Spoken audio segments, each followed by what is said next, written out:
Igreja do Pai do Senhor Jesus, amém? Amém! Louvado e agradecido seja o nome do Senhor, exaltado seja Deus.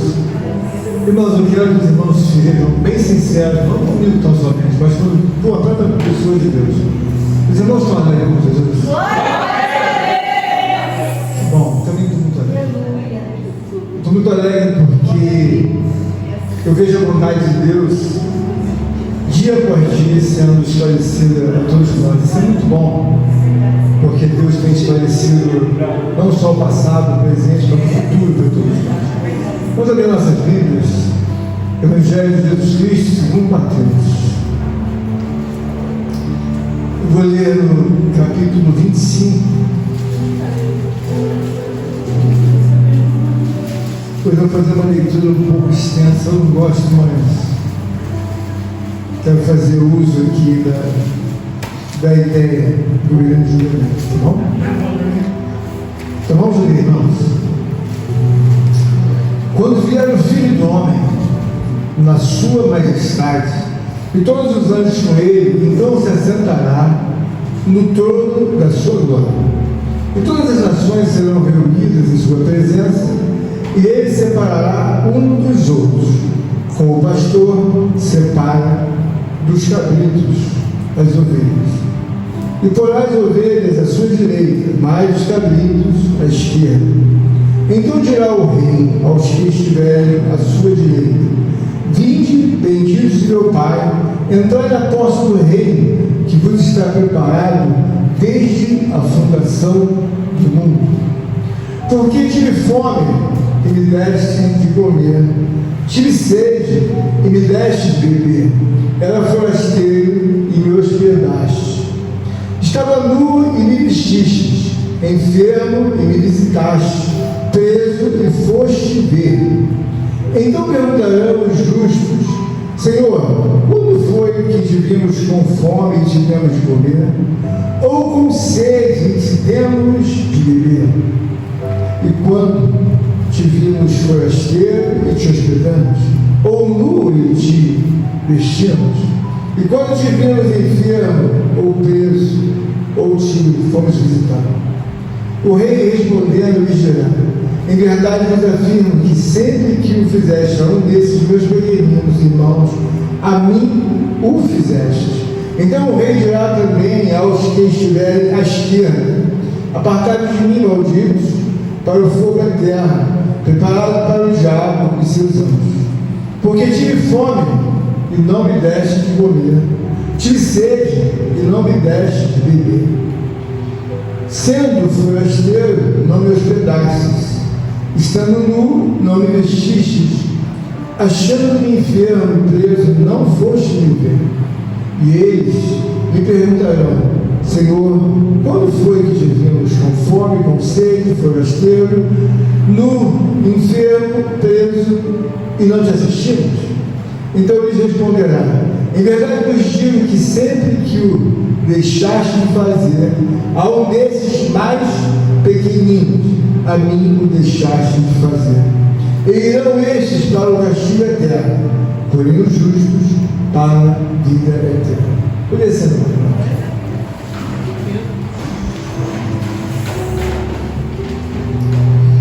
Nós sabemos que é algo extraordinário você ouvir a palavra de Deus, você ler a palavra de Deus, você meditar na palavra de Deus, entender o valor que tem nos Escritos Sagrados.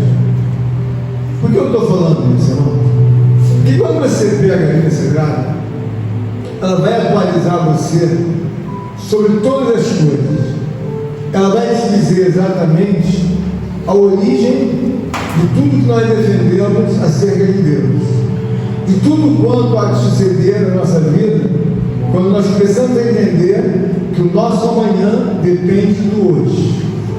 Então as coisas ficam bem claras, porque o próprio Deus fala na sua palavra: deleite-te de fazer a vontade do Senhor, e Ele satisfará o desejo do teu coração.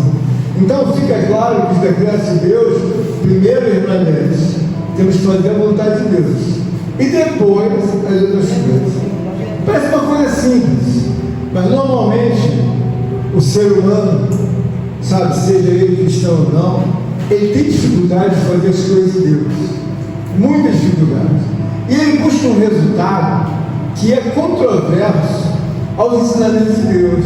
Então você olha para uma palavra como essa, ao qual eu acabei de ler, ela nos dá um interesse perfeito daquilo que seja a vontade de Deus e a obrigatoriedade voluntária da fraternidade com o irmão, sabe, de forma que seja irmão, não seja irmão, mas ele está falando de alguma coisa que nós temos que trazer para a nossa vida e ela vai ser fundamental no nosso julgamento.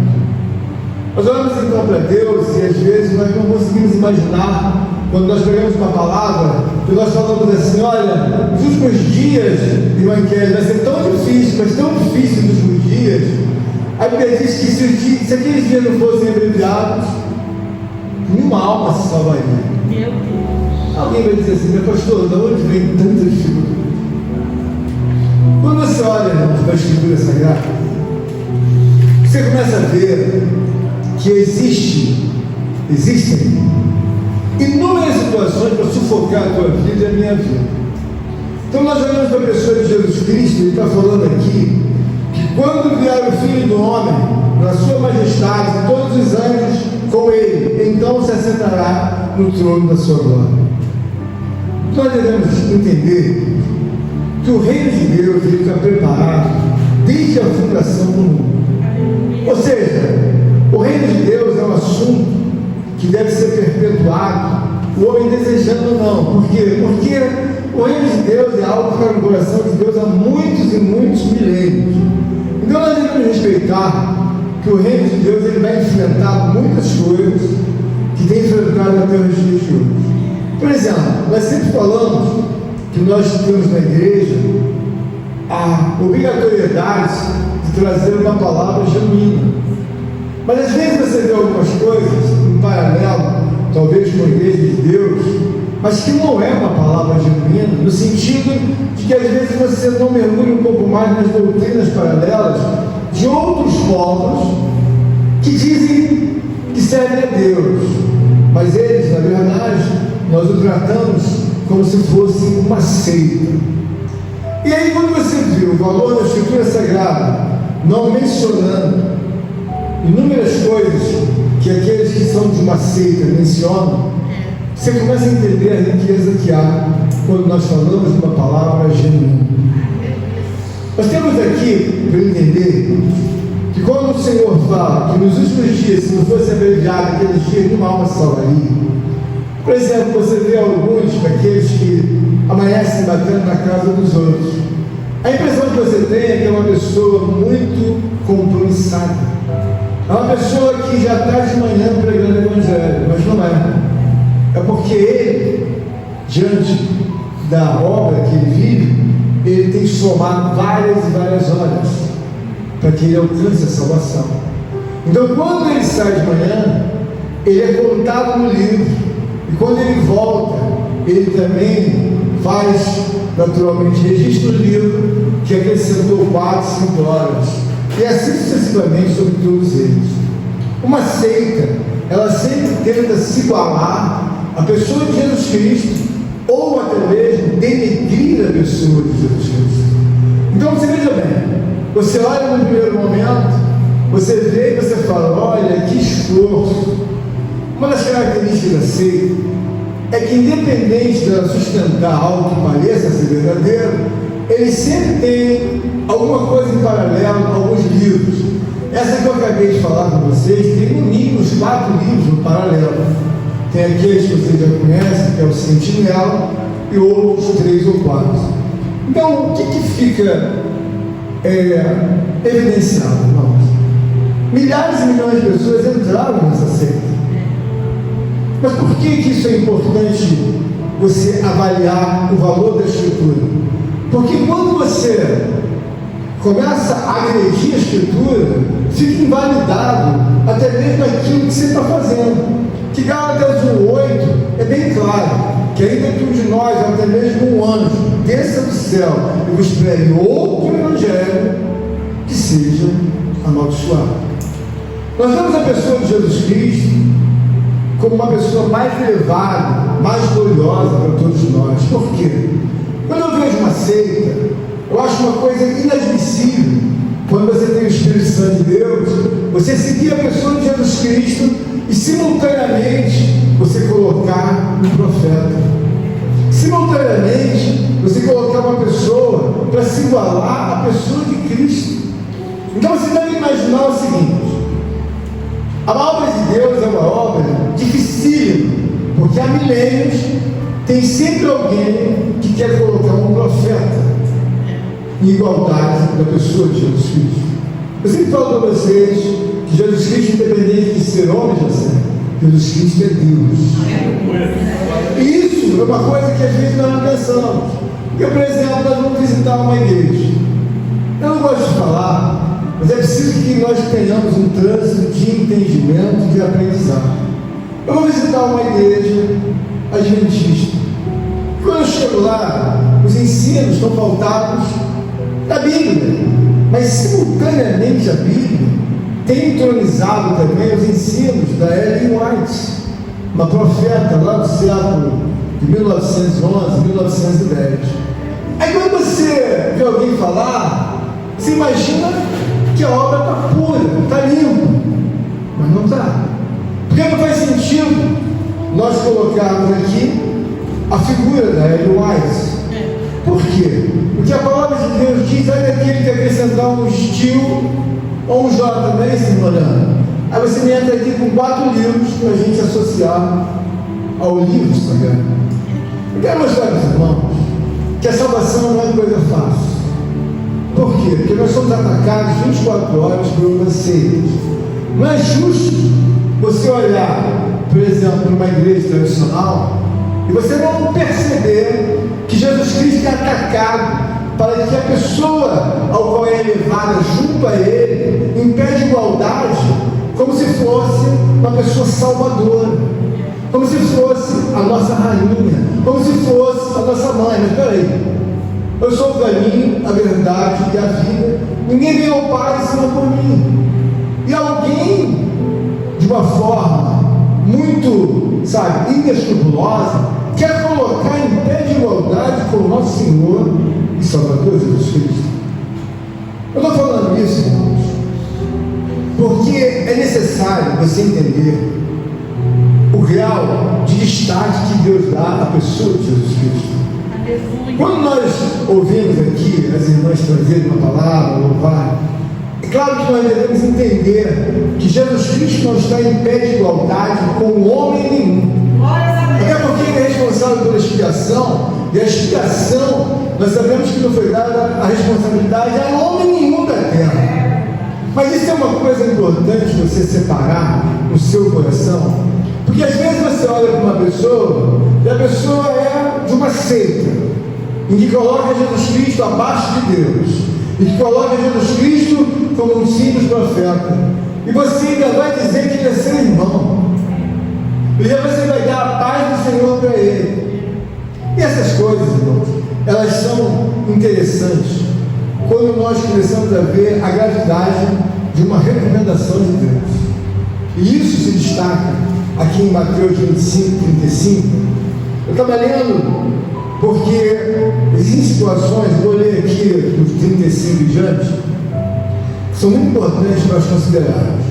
Porque tive fome e me deste de comer, tive sede e me deste de beber, era forasteiro e me hospedaste, estava nu, me vestiste, enfermo e me visitaste, preso e fostes me ver.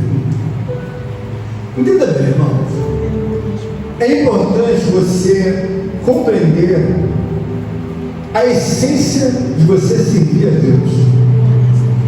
Existem momentos da Bíblia que várias doutrinas, às vezes, não são compiladas com a devida importância que ela tem. E quando nós olhamos, então, para uma recomendação como essa, nós começamos a ver que Jesus Cristo vai fazer uma pergunta, e naturalmente quem estiver bem na fita espiritual, se assim posso falar, você não tem problema. Por quê? Porque ele está dizendo que ele dá tamanha importância que nós possamos entender e assistir ao nosso próximo. Está doente, eu preciso ver. Está doente um terceiro, eu preciso cooperar. Isso não é muito comum entre nós. E é coisa que precisa ficar esclarecida. Por que eu digo isso? Todas as vezes que você adultera o comportamento das Escrituras Sagradas, é claro que o próprio Jesus está dizendo que o fato de você deixar essa doutrina fora da sua vida, ele está dizendo que você vai se condenar. Mas alguém vai dizer, mas pastor, será que isso é tão importante? Irmão, veja bem. A importância da igreja é ajudar não só a salvar os que estão dentro da igreja, que já não é uma coisa fácil, porque quando você começa a adulterar a palavra de Deus, você mesmo se virou uma seita. Meu Deus. Você não tem a escritura genuína, porque você é um adulterador, porque você começa a querer mexer ali. Quando nós não temos que mexer, nós temos que fazer valer a obediência no nosso coração. Quem está entendendo agora? Então eu quero dizer aos amados irmãos, que num primeiro momento, você pode até não fazer, mas no seu coração, você tem que entender. Essa é a pergunta que o Senhor vai fazer no dia do julgamento. Mas se você estiver bem confortável, irmã Flávia, bem tranquilo, tive fome, ajudei aquele que tinha fome, tive sede, ajudei. Por que você ajudou? Porque Jesus Cristo falou que eu não estaria ajudando aos homens, estaria ajudando a salvação da pessoa de Deus. Então, quando eu vejo Jesus Cristo, eu começo a ver que existem algumas doutrinas que são até discutíveis, num primeiro momento, mas não depois elas são elucidadas. Mas qualquer pessoa que vai falar com você sobre o Evangelho, o que é o Evangelho adulterado, é um problema. E nós também podemos fazer da nossa vida uma seita. O que é seita? Eu me coloco maior do que os mandamentos de Deus, então eu não obedeço. Eu me coloco, na verdade, maiormente do que a própria palavra escriturada. Então eu tenho prazer de ouvir, talvez, um apologeta. É um homem que defende toda a escritura, mas o prazer dele é discutir com outro apologeta.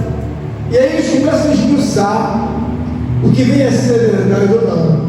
Mas o nosso prazer tem que ser um prazer focado em Jesus Cristo. Aqui na palavra, o próprio discípulo, ele está deixando bem claro acerca do que Jesus pensa no final dos dias, de nós termos uma vida ligada ao favor de um terceiro. Então quer dizer, eu tenho alguém, eu tenho que dar uma assistência. Está doente, eu tenho que fazer alguma coisa. Eu estou falando isso porque esse lado em que vai ocorrer entre nós o evangelismo é um lado que tem que ser muito bem trabalhado. Porque não é apenas o simples de chegar e entregar um livro para a pessoa e falar meia dúzia de palavras e ir embora. É estar com a vida no altar, porque uma vida que não está no altar, ela não tem peso. Por que aceita, fala e você não consegue sentir nada? Porque não tem peso. Você vai chamar alguém de uma seita para orar, tudo que ele quer é que nunca você chame ele para orar. Porque ele não está firmado em Deus, na pessoa de Cristo. Ele está firmado nos ensinamentos que alguém lhe deu dentro da seita. E toda seita é muito bem organizada. Toda seita é muito bem trabalhada. É por isso que você vê que eles crescem aos milhares. Por quê? Porque eles fazem treinamento para que todas as perguntas que porventura lhe dirijam, você fique acuado e acabe vindo para a seita. Quando você olha a palavra de Jesus, você está vendo bem claro que ele está desenhando um futuro para você e um futuro para mim.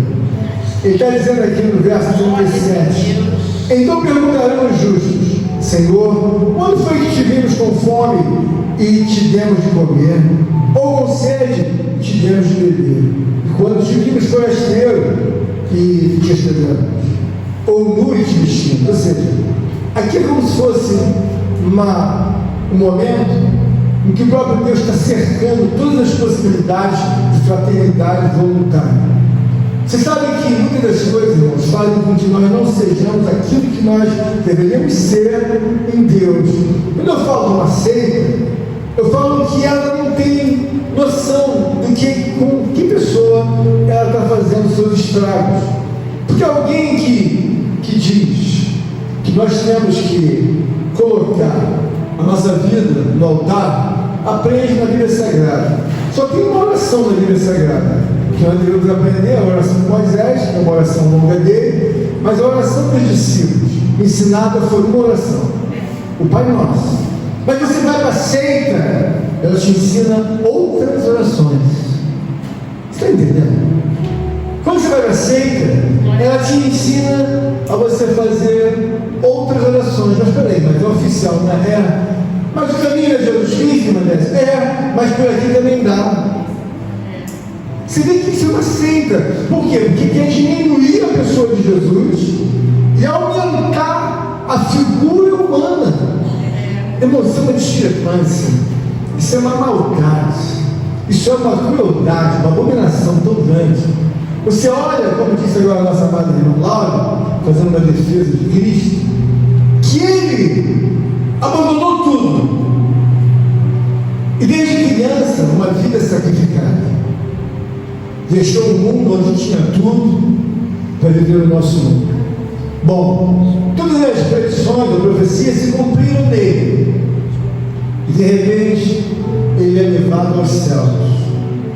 Aí me vem você ou outra pessoa, coloca alguém do lado dele, em pé de igualdade.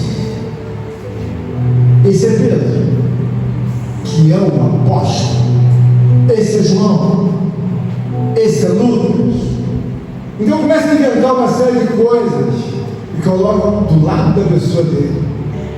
Você entende por que a gravidade, quando você começa a adulterar, e como é uma coisa muito perniciosa uma pessoa cometer religiosidade?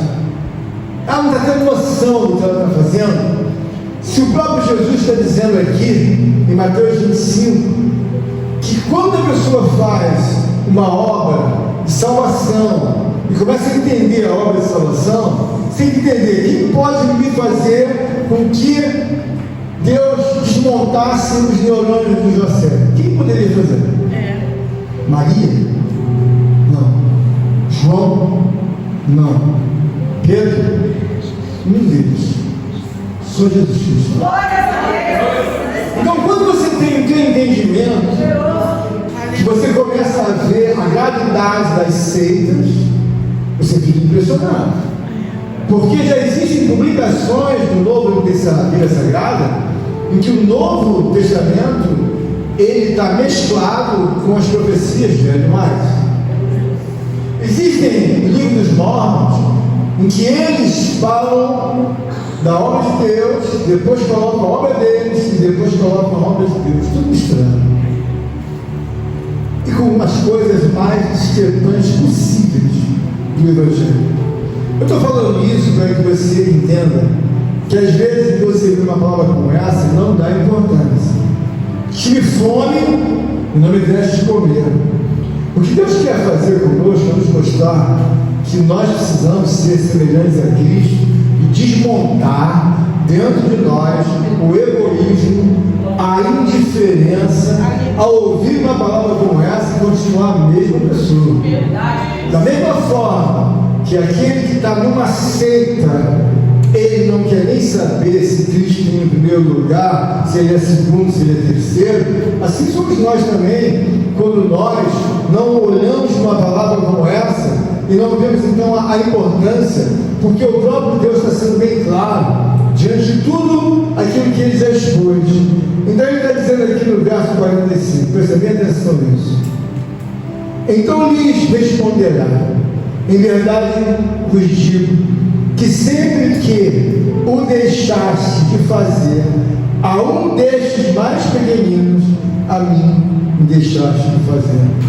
Então você vê a possibilidade de você ajudar alguém, dando água, comida, vestindo, visitando quando doente. Você começa a colocar no seu coração a responsabilidade cristã que você tem com Cristo. com a pessoa de Cristo. Eu não estou ensinando uma doutrina para você como ministro ou pastor, porque às vezes você tem 5, 10, você quer levar e de volta para casa. E Deus olha, sabe, o seu coração e fala para você: ajuda aquela moça. Você faz de conta que não entendeu nada. Então, eu sei que muitos irmãos às vezes não entenderam que isso não é uma doutrina opcional. Por quê? Porque quando esses ensinamentos não são feitos, a pessoa é condenada. Quando às vezes você vê o presbítero Douglas pregando por alguma coisa que nós lembramos da imagem do próprio Douglas pregando sobre a casa vazia. Aí todo mundo vem para aquela casa vazia, então a arruaça do capeta é maior, muito maior do que o momento anterior. Aqui na palavra, ele está dizendo bem claro, de forma destacável, escriturada: e irão estes, os que deixaram de fazer, irão estes para o castigo eterno, porém os justos para a vida eterna. Irmãos, o que eu estou querendo fazer com os irmãos é que muitas das vezes você está imaginando que vai aparecer uma grande vitória na sua vida amanhã. O que nós devemos fazer é entender que primeiro você tem que fazer o hoje. O que é o hoje?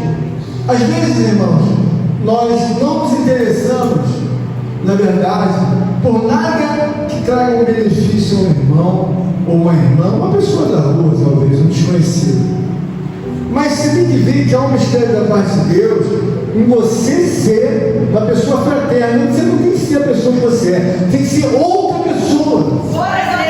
Porque se fosse para você ser a pessoa que você quer ser, não precisava ele ter morrido naquilo que eu pai.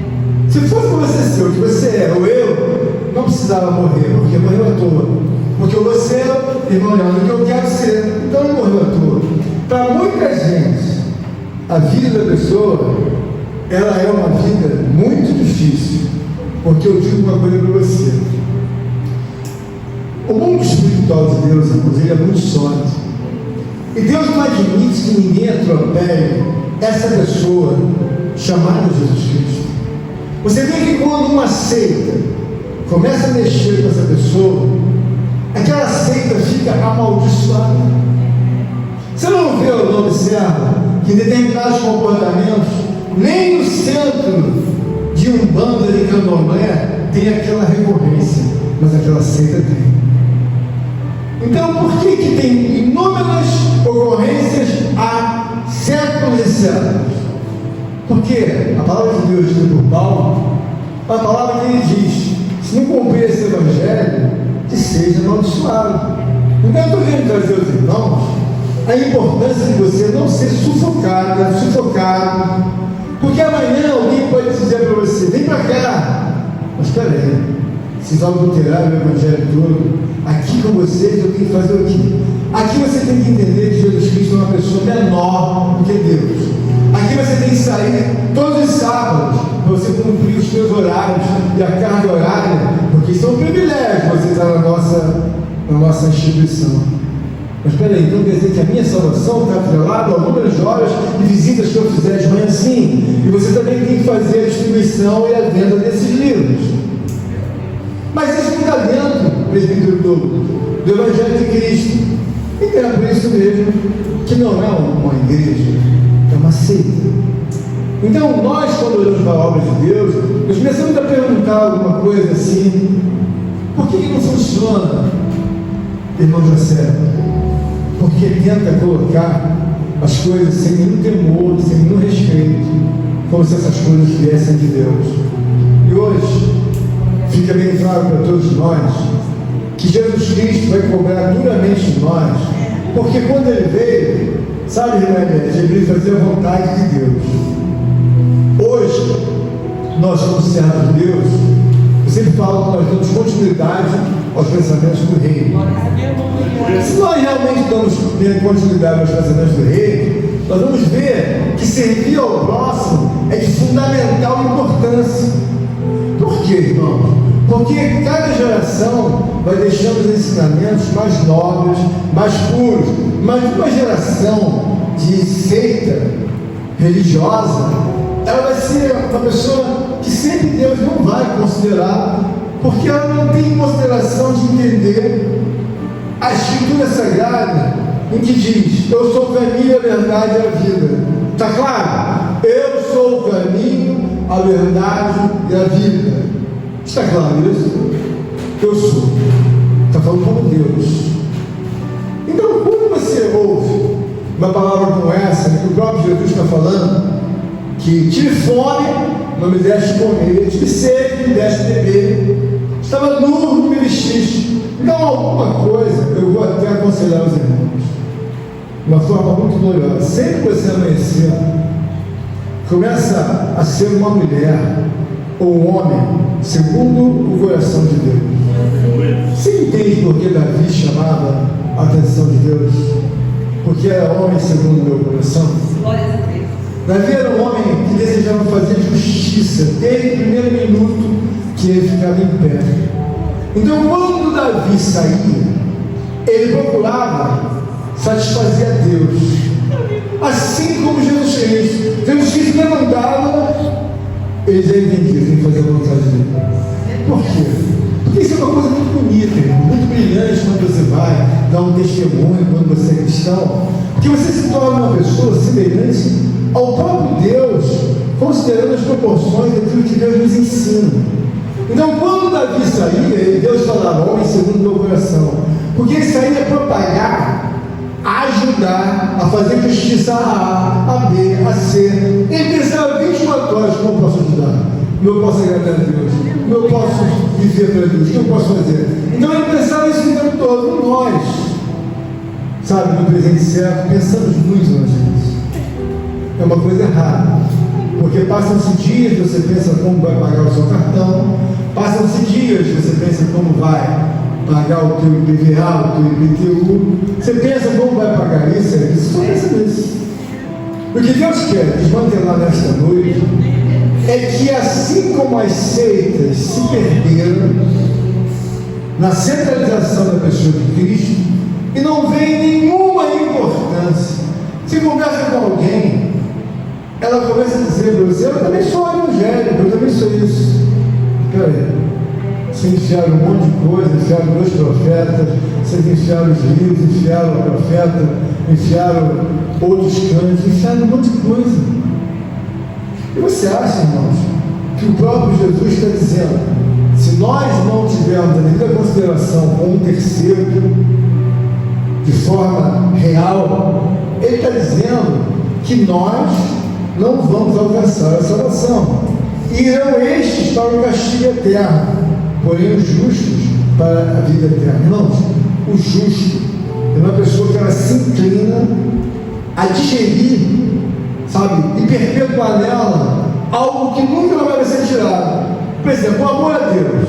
Quando você começa a amar a Deus, sabe, desejar a pessoa de Deus, isso nunca vai acabar no seu espírito, na sua alma. Você vai chegar em Jerusalém. Era ele. Glória a Deus. Você vai passar no estadio. Olha que coisa linda. Como eu sonhei com isso. Como eu sonhei com esse momento. Quando você ama ele hoje, você nunca mais vai esquecer ele.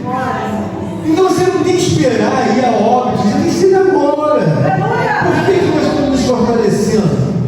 Para que quando você já possa entender essa doutrina, você entenda: olha, então, irmão, lá, ele está dizendo que tem que fazer assistência ao terceiro, ao próximo.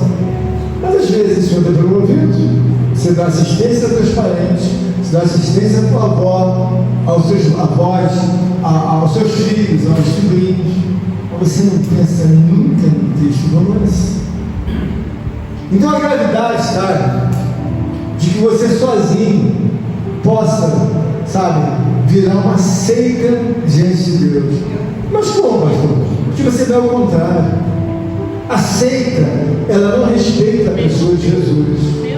E quando você não respeita uma palavra como essa, você está desconsiderando a autoridade divina, o nosso Senhor e Salvador Jesus Cristo, em Mateus 25.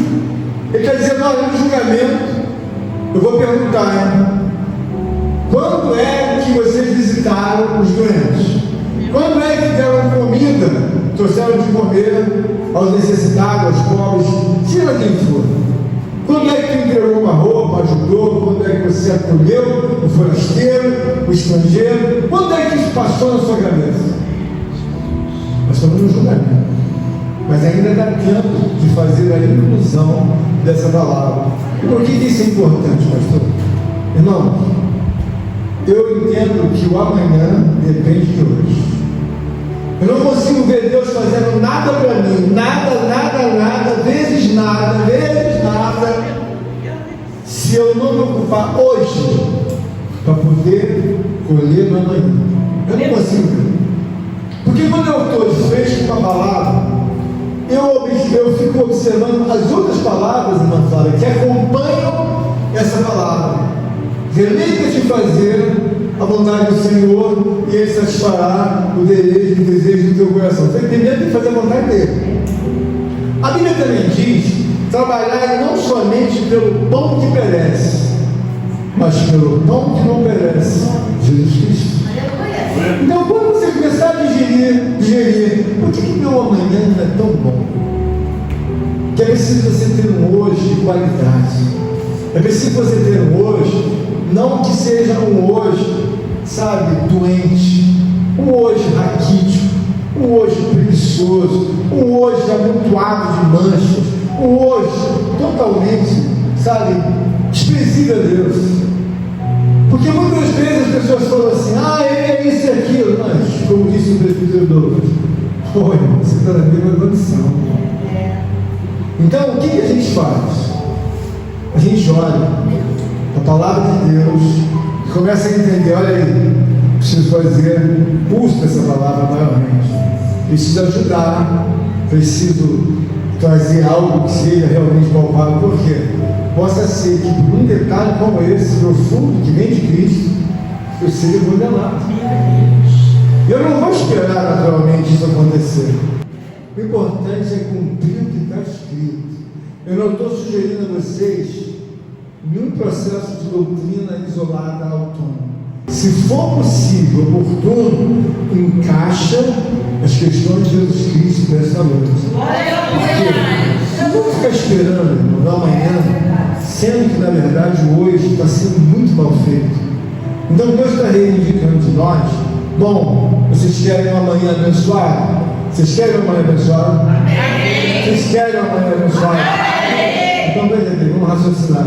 Para o amanhã estar abençoado, é necessário que nós façamos um hoje muito bom. Porque senão, irmão, não vamos ficar fazendo papel de bobo. O presbítero está pregando, está se esforçando, lê lá as escrituras, estuda, pesquisa, vai, verbaliza, volta aqui, vem do predicado, vai para o outro. Amém. Que está sendo pregado. Mas quando bate de frente, eu não quero falar porque eu não sei o que vou falar. Então tem que aprender a falar. Eu não quero evangelizar porque eu não levo jeito. Irmãos, não tem esse negócio. O hoje, bem feito, ele vai resultar numa manhã muito consagrada. Jesus Cristo disse: se eles guardaram a minha palavra, certamente guardarão a vossa palavra. Então leva esse adicional decreto de Deus.